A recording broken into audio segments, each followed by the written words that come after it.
Então, boa noite a todos. Meu nome é Rodrigo. Eu vou apresentar um trabalho de arquitetura de computadores. O tema do trabalho é confiabilidade, processador e memória. Então, os integrantes do grupo são eu, o Rodrigo, e o Vilmar. Os professores, então, são o César e o Douglas. Então, primeiro é preciso entender o conceito de confiabilidade e também o conceito de confiabilidade na computação. Então, o que é? É a capacidade de um sistema ou componente de desempenhar as funções que foram requeridas, sobre condições específicas, por um período de tempo determinado, sem que ocorram falhas. Então, a falha ela tem que ser evitada de qualquer maneira, e a partir disso, tem técnicas para garantir essa confiabilidade. E a primeira é a redundância, que é a inclusão de componentes, sistemas ou dados extras para aumentar a confiabilidade e também aumentar a disponibilidade de um sistema, permitindo que ele consiga operar mesmo na presença de falhas. Então, se tem um processador e ele tem uma falha interna, por exemplo, terão métodos de redundância que vão ajudar ele a recuperar essas falhas ou até mesmo fazer com que o sistema ele continue operando tranquilamente, sem travamentos ou sem perder os dados. Outra técnica para garantir essa confiabilidade é a detecção e correção de erros, que também é uma maneira mais simples, e o monitoramento e testes contínuos também é bem importante, porque a partir desses monitoramentos e testes a gente consegue fazer essa detecção e também fazer a correção desses erros. Então, para a confiabilidade de processadores, no quesito da computação, ele refere-se à capacidade do processador de fazer uma operação correta, sem falhas e também mantendo a integridade dos dados das operações. Então, é a função principal dela. Para a detecção de erros, então, um dos erros é a interferência eletromagnética, que é bem recorrente, defeitos de fabricação e superaquecimento e sobretensão, que também são erros bem recorrentes, porque o processador é um equipamento eletrônico, ele deriva-se dos semicondutores, então qualquer sobretensão ou qualquer tipo de superaquecimento podem alterar as propriedades do componente, e assim podem ocasionar falhas.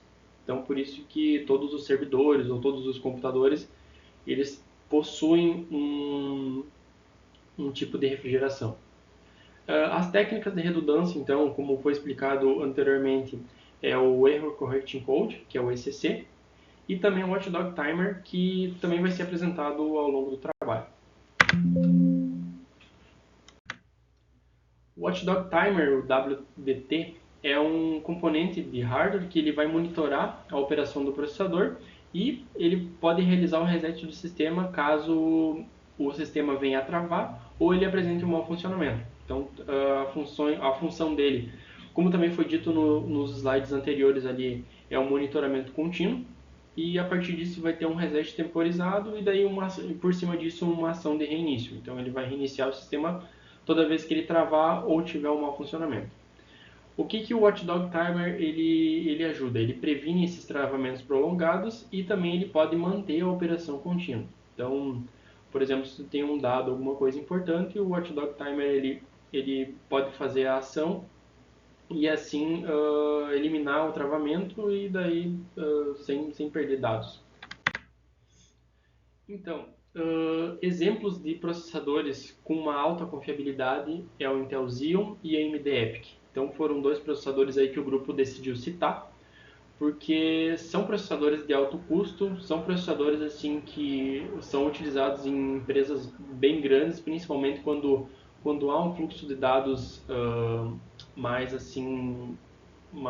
forte, Então, devido ao alto custo, também preza a confiabilidade. Então, a gente conhece mais aí Intel Xeon, que são utilizados em servidores. Então, o servidor ele precisa ter uma confiabilidade muito alta, porque se não tiver a confiabilidade alta, pode perder os dados. Então, para a confiabilidade de memórias, se refere à capacidade das memórias de armazenar e recuperar dados de forma precisa e consistente, sem que hajam falhas nesse sistema. Então, principalmente nas memórias aí, essas falhas aí podem ocorrer e podem ocasionar perda de dados. né? Os tipos de memória, então, são a memória RAM, a memória ROM e a memória flash, os tipos mais utilizados. E também temos os erros comuns dessas memórias, que no caso são os bit flips, que nada mais é que as mudanças indesejadas de estado de um bit, né, no caso de 0 para 1 ou de 1 para 0, que podem resultar em erros de dados. E também erros de leitura e escrita.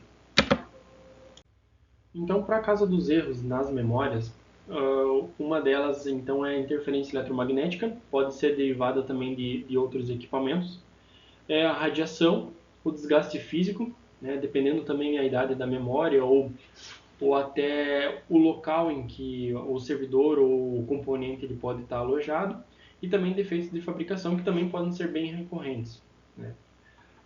Técnicas para detecção e correção, então, a principal é a ECC, que é o Error Correcting Code, o Parity Bits, né, que são bits adicionados a um conjunto de dados que são para detectar os erros simples, né? É uma técnica básica de verificação. E também o Scrubbing contínuo, que é uma técnica usada nesses sistemas de memória para detectar e corrigir erros de dados de uma maneira mais proativa e também periódica. Assim, também pode garantir a integridade desses dados armazenados. Então, o Error Correcting Code, o ECC, é uma técnica utilizada nas memórias para detectar e corrigir automaticamente os erros de bits. Então, a função principal dele é garantir essa integridade dos dados armazenados e também fazer com que o sistema não falhe. Então, quando tem uma falha, provavelmente então terá um dado perdido. Então, como é feita essa detecção dos erros? Ele vai identificar os bits corrompidos na memória, vai corrigir automaticamente os erros identificados e a partir disso ele vai garantir a integridade desses dados. Ele mantém a confiabilidade, ele mantém a precisão e evita falhas e travamentos causados por erros de memória.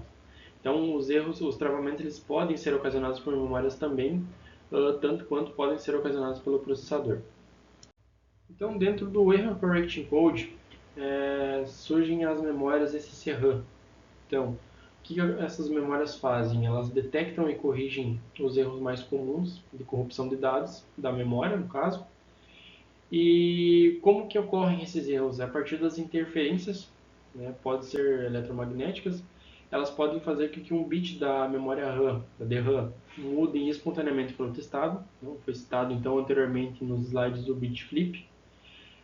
Então, a partir desse erro, dessa interferência, ela pode ser espalhada por todo o sistema. E espalhando por todo o sistema, então, pode ocorrer uma perca de dados.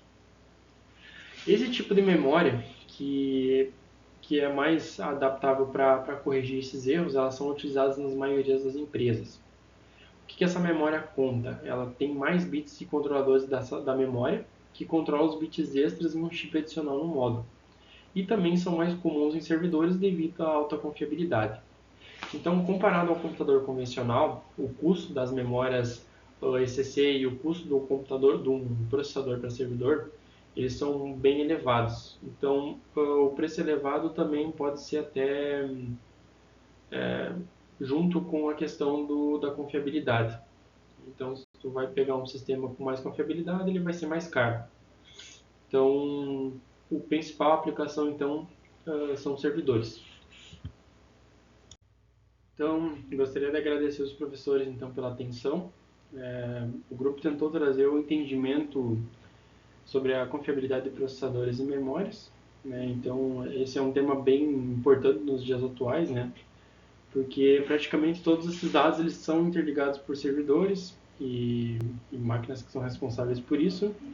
E a partir disso a gente tem que ter uma confiabilidade nesses sistemas. Então, o trabalho trouxe uma visão sobre isso e também um breve entendimento acerca dos termos e acerca do que foi tratado. Então, muito obrigado pela atenção.